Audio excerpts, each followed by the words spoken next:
and we're going to go to Alderman Joe Moore from Chicago, founding member of a very important movement called Cities for Peace.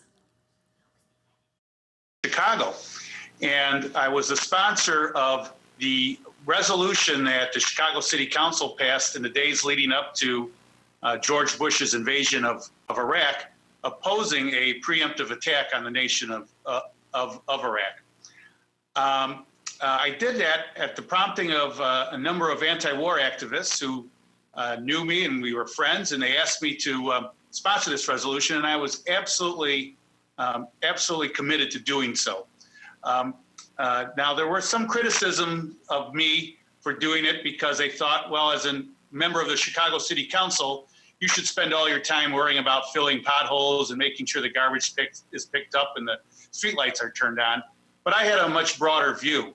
I thought that that this was of critical importance, not only to federal officials, but to us local officials as well. Because it was going to be our sons and daughters that were going to be called upon to fight this war. It threatened to divert billions of dollars from much needed projects and programs and infrastructure improvements here in my district and throughout the city of Chicago and cities across the nation. So I felt it was not only appropriate, but our duty to speak out on this important national issue.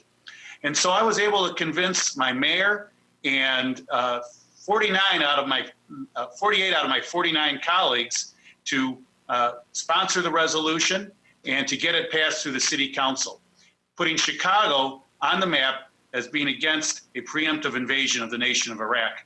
At the time, Chicago was the first large city to do so, and I think it was because of our leadership here in Chicago that convinced other large cities across the nation and small and medium cities as well to also join the Cities for Peace movement and speak out against Bush's invasion of Iraq. Tragically, we were ignored by the White House, and the consequences of that ill-advised military adventure live with us to this day.